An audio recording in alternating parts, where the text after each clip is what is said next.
see the dreams to complete them, and bring happiness, love, and joy in your life.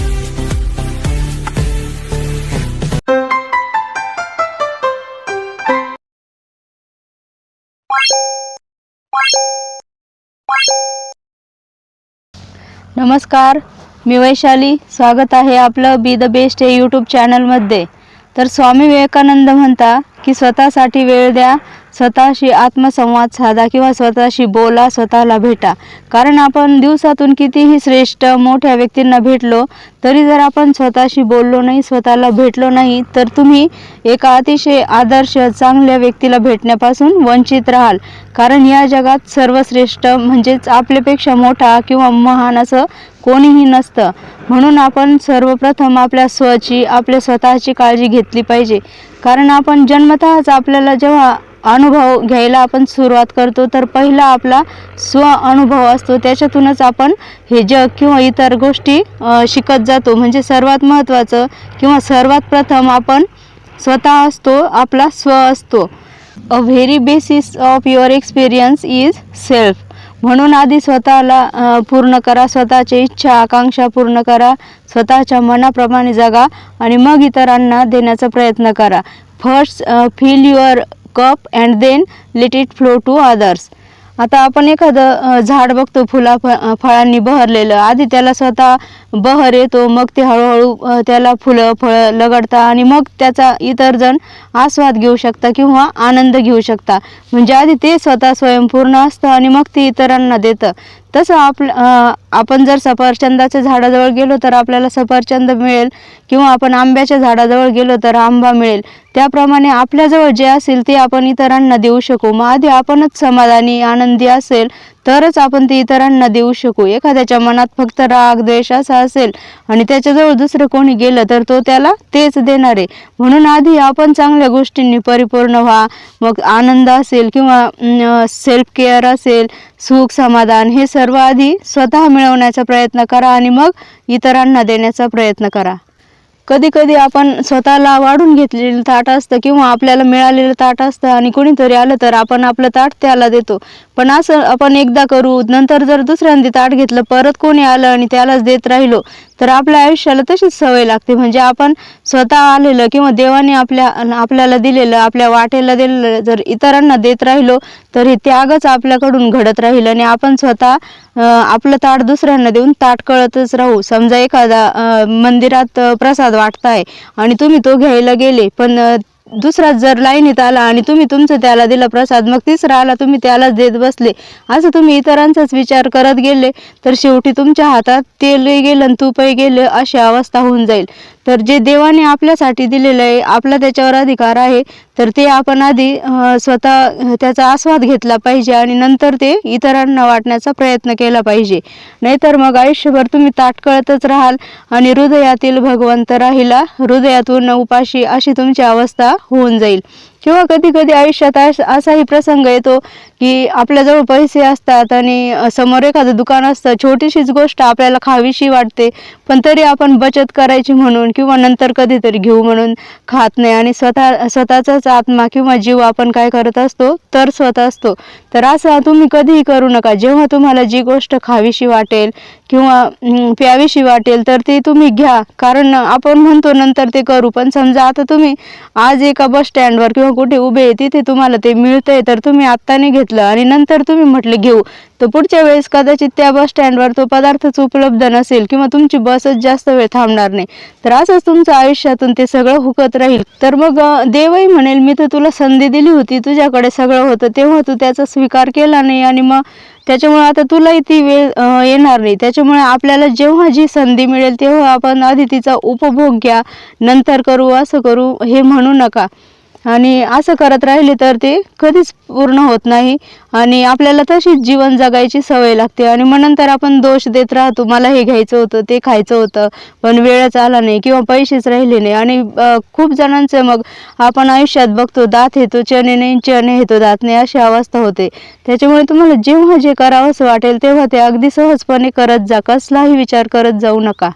आणि सगळ्यात महत्त्वाचं म्हणजे कधी कधी आपण खूप गोष्टी आपल्या मनाविरुद्ध आणि इतरांच्या इच्छेखातर करतो.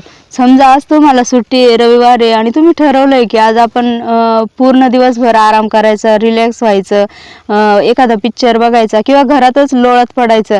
आणि अशा वेळेस अचानक तुम्हाला मित्राचा फोन येतो की आपल्याला शॉपिंगला जायचं, खरेदी करायला जायचं. पण तुम्ही मग त्याला काय वाटेल म्हणून त्याला नकार द्यायला घाबरता. पण असं तुम्ही मुळीच करू नका, कारण तुमच्या मनात जे येईल किंवा तुमची जी इच्छा असेल, तुम्हाला आज जे करावंसं वाटतं तेच करा. कारण असं स्वतःचं मनाची इच्छा दाबून किंवा इच्छेविरुद्ध जाऊन तुम्ही जर दुसऱ्याचंच करत राहिले तर अशाने तुम्ही कधीच सुखी होणार नाही. आणि कोणी काही सांगितलं तरी आपल्याला फक्त ऐकावे जनाचे करावे मनाचे म्हणतात, तसंच करायला पाहिजे. कारण तुम्ही मनाचं ऐकलं तरच सुखी होणार आहात, मनाविरुद्ध जाऊन तुम्ही कधीच सुखी होणार नाही.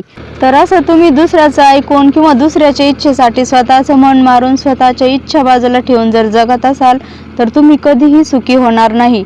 आणि स्वतःचं मन मारून इच्छा मारून जगणं किंवा भावना शून्य जगणं म्हणजे सेल्फलेस.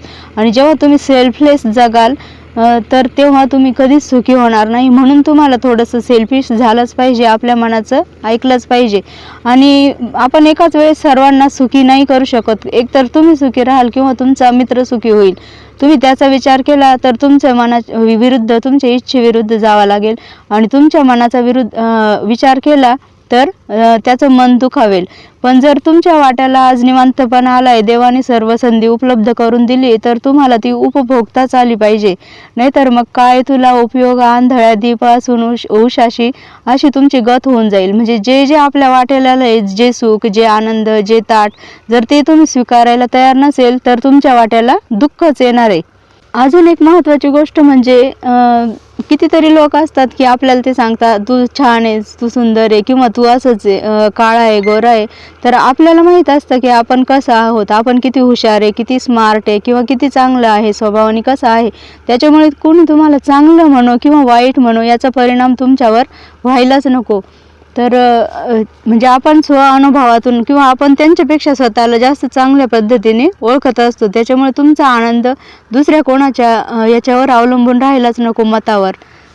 पण बऱ्याच जणांना आपण बघतो खूप सवय असते की छोट्या छोट्या गोष्टींपासून ते दुसऱ्यांवरच डिपेंड असतात.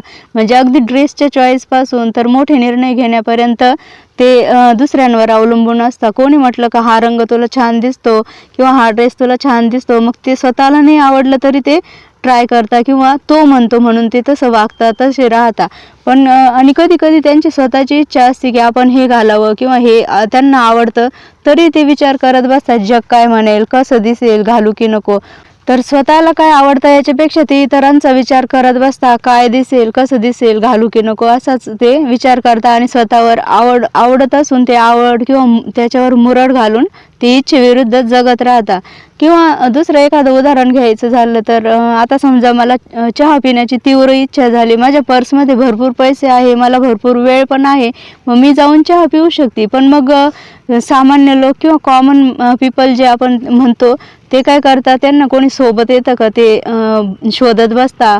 मग एखादं त्यांना ओळखीचंही नसेल जास्त किंवा पटतही नसेल तरी मग चालतं का चहाला किंवा बळच त्याचे पैसे देणं, म्हणजे हे सगळं ते त्यांच्या इच्छेविरुद्ध करतात. तर चहाला जाण्यासाठी सुद्धा आपल्याला दुसऱ्याची मदत घ्यावी लागते किंवा दुसरा कोणी सोबत लागतो का. आपण स्वतःची सोबती नाही होऊ शकत का. आणि सोबत कशाला, तर इतरांना दाखवण्यासाठी की माझ्याबरोबर कोणी आहे म्हणून. असंही आपण जीवनात एकटं येतो आणि एकटं जाणार असतो. मग जीवन जगायलाच तुम्ही एकटे का घाबरता. पण मग लोक काय म्हणतील, हा एकटाच गेला आणि कोणाला नेलं नाही. तर हे सर्व दाखवण्यासाठी तुम्ही काय करता, कोणाची तरी सोबत शोधत बसता. आणि नाहीच कोणी भेटलं तर मग तुम्ही स्वतःही चहा प्यायला जात नाही, असंही आपण उदाहरण बघतो. म्हणजे हे सर्व का, तर लोक काय म्हणतील. तर सामान्य माणसाला ही भीती असते, सबसे बडा रोग क्या कहेंगे लोग. म्हणून तुम्ही स्वतःचं ऐका, स्वतःच्या मनाला जे वाटेल ते करा किंवा जे योग्य वाटतं ते करा. जेव्हा तुम्हाला जो विचार येईल किंवा जे काम केल्याने तुम्हाला आनंद भेटेल, जे करावंसं वाटतं तेच करा. स्वतःसाठी जगा, स्वतःला भरपूर वेळ द्या. कारण आपण स्वतःचा विचार सोडून जर इतरांचं करत राहिलो तर आपण तेच करत राहतो आणि भरपूर वेळा असं होतं की आपले मित्र नातेवाईक फक्त आपल्याकडे त्यांचे प्रॉब्लेम घेऊन येत राहतात आणि आपण ते सोडवण्यातच इतके गुंतून जातो की आपलं स्व विसरून जातो, स्वतःला विसरून जातो, देहभान विसरून जातो आणि मग आपल्याला कळतं की आपण जेवढं त्यांच्यासाठी केलं ते तर आपलं काहीच करत नाही किंवा मग नंतर आपल्याला पश्चाताप करण्याची वेळ येते की आपण दुसऱ्यासाठीच करत राहिलो आणि स्वतः जगण्याचं तर राहूनच गेलो. तर आपण स्वतः जर आगा जगमय झालो आणि देहभान विसरून जगाचे कार्य करत राहिलो तर जगाला तरी काय गरज तुमच्यासाठी किंवा तुमचा विचार करण्याची. आणि जर तुम्ही स्वतःचा विचार करत नसाल किंवा स्वतःची काळजी घेत नसाल तर बाकी इतर कोणालाही तुमच्याशी काही घेणं नसतं. तुम्ही खूप कष्ट करत राहिले तर कोणी तुम्हाला म्हणणार नाही की बस झालं, पुरे कर. त्याच्यामुळे आपण स्वतःच हे समजून घेतलं पाहिजे, स्वतःला वेळ दिला पाहिजे, स्वतःची काळजी घेतली पाहिजे. कारण हे जीवन तुम्हाला देवाने आनंद घेण्यासाठी, उपभोगण्यासाठी दिलेलं आहे. त्याचा तुम्ही पुरेपूर आनंद घेतला पाहिजे, स्वतःसाठी जगलं पाहिजे आणि मग इतरांना देण्याचा प्रयत्न केला पाहिजे. आणि तुम्हालाच इतरांची किंवा सर्वांची काळजी घेण्याची गरज नाही, कारण सर्वांची काळजी सर्वजण स्वतः घेऊ शकता आणि सर्वांची काळजी घेण्यासाठी वरती देव आहेच, तो सर्वांची काळजी घेतोच. त्याच्यामुळं आपण माणूस म्हणून जन्म घेतलाय तर माणूस म्हणूनच जगा, माणूसपणाचा आनंद घ्या आणि ह्या जीवनाचा आनंद घ्या. देव बनण्याचा प्रयत्न करू नका किंवा तुम्ही दुसऱ्यांसाठी जगताय म्हणून खूप महान आहे आणि नंतर लोक तुमची खूप आठवण काढणार आहे असंही काही नाही. त्याच्यामुळे तुम्ही स्वतःसाठी जगा, स्वतःला वेळ द्या, स्वतःची उन्नती करा, इम्प्रूव्हमेंट करा. कारण मग ती फिजिकल ग्रोथ असेल किंवा स्पिरिच्युअल अवेकनिंग असेल तर सर्वांसाठी तुम्ही स्वतः वेळ द्या आणि मग ती इतरांना देण्याचा प्रयत्न करा. कारण आपल्या आरोग्याची काळजी किंवा स्वतःसाठी जगणं हे सर्व आपणच करू शकतो, दुसरं कोणीही करू शकणार नाही. Only you and you can do it, not anyone else. आता एक उदाहरण सांगते तुम्हाला. समजा मी इथे बसलेली आणि निसर्गात बसलेली, निसर्गाचा आनंद घेते आणि माझ्यासमोर जर एखादा म्हातारा मनुष्य असेल आणि तो एखादा ओझं उचलत असेल तर मी सद्भावना म्हणून किंवा त्याची मदत म्हणून त्याला हातभार लावू शकेल. पण एक दिवस लावेल, दुसऱ्या दिवशी जर येऊन बघितलं तर तो तेच काम करतोय, तिसऱ्या दिवशी तो तेच काम करतोय, तर रोज मी त्याचं ओझं नाही उचलू शकणार ना. कारण ते त्याचं कर्तव्य आहे, ते त्याचं काम आहे, तेच त्याच्या वाट्याला आलेलं आहे आणि ते त्याला करावं लागणार आहे. पण मी जर तेच करत राहिली तर तुम्ही जर मला बघितलं तर म्हणाल इथे बसलेली तरी त्या म्हाताऱ्याला काही ओझं उचलू लागत नाहीये, किती सेल्फिश आहे असं. तर जर आपण सेल्फिश नसू तर आपण मूर्ख असू. कारण जेव्हा आपण स्वतःचा विचार करत नाही आणि इतरांची अशीच मदत करत राहतो तर सर्वजण तुमचा गैरफायदा घेतील, त्यांच्या कामासाठी ते तुमचा वापर करून घेतील आणि तुम्ही असेच वेड्यासारखे जगत राहाल स्वतःला विसरून. आणि स्वतःला विसरून जगणं म्हणजे सेल्फलेस. तर become selfish instead of selfless. हा सेल्फिश बना म्हणजे इतरांना मदतच करू नका असंही नाही, पण तुम्ही जेव्हा वेळ पडेल दुसऱ्याला मदत करायची की स्वतःचं ऐकायचं तर तेव्हा स्वतःचं ऐका. जेव्हा योग्य वाटेल तेव्हा इतरांची मदत करा. तुम्ही ती गाढवाची गोष्ट ऐकलेलीच आहे. आपल्याजवळ गाढव असले तर आपल्याला वाटेल तेव्हा बसलं पाहिजे, वाटेल तेव्हा उतरलं पाहिजे. लोकांचं काय, लोक म्हणतील गाढव आहे तरी रिकामा चालला बावळट, आणि आपण गाढवावर बसलो तरी म्हणतील एवढं मोठं वजन याला स्वतःने चालता येत का, गाढवावर बसलाय. तेव्हा म्हणून म्हणता ऐकावे जनाचे, करावे मनाचे. आणि लोक गाढवावरही जाऊ देत नाही आणि पायी चालू देत नाही. त्याच्यामुळे कुणाचं ऐकण्यापेक्षा, कुणाचा विचार करण्यापेक्षा आधी स्वतःच्या मनाचा विचार करा. मला जर आता वाटतंय मी गाढवावर चाललं पाहिजे तर मी गाढवावरच चालेल, आणि मला वाटतंय मी फिरावं, पायी चालावं तर तेव्हा मी पायीच चालेल. तेव्हा मी कोणाचाही विचार करणार नाही. तर कोण काय म्हणतं, कुणाला काय वाटेल याचा अजिबात विचार करू नका. तुमच्या मनाला काय वाटतं, काय तुम्हाला आनंद देतं आणि काय तुम्हाला करावं असं वाटतं तेच करा. तेव्हा जगाचा विचार करू नका. दुनिया माने बुरा तो गोली मारो. आणि खूप वेळा आपल्याला वाटतं की कोणाला तरी म्हणजे सोबत पाहिजे, पण पाहिजे जर योग्य असेल, आपला त्यांचा स्वभाव पटत असेल तरच त्यांच्याबरोबर राहा, नाही तर जगाला दाखवण्यासाठी अशी सोबत काही गरजेची नाही. Better alone than in bad company.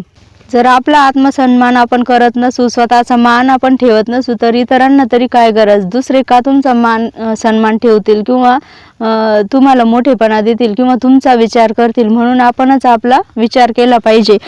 first think of yourself, think of your comfort, because meaning of selfish is take care of oneself, or take care of yourself, your emotions, your small things. And it's good to take care of own self or ourself, and take care of our emotions, our small things. That's why I am saying become selfish instead of selfless and be happy forever. तर मग राहील लक्षात, आधी स्वतःचा विचार करायचा, कोणी selfish म्हटलं तरी चालेल, आणि नंतरच इतरांचा. आधी स्वतःला फुलफिल करायचा आणि नंतरच इतरांना देण्याचा प्रयत्न करायचा. तर भेटूया अशाच एका नवीन व्हिडिओ. तोपर्यंत नमस्कार.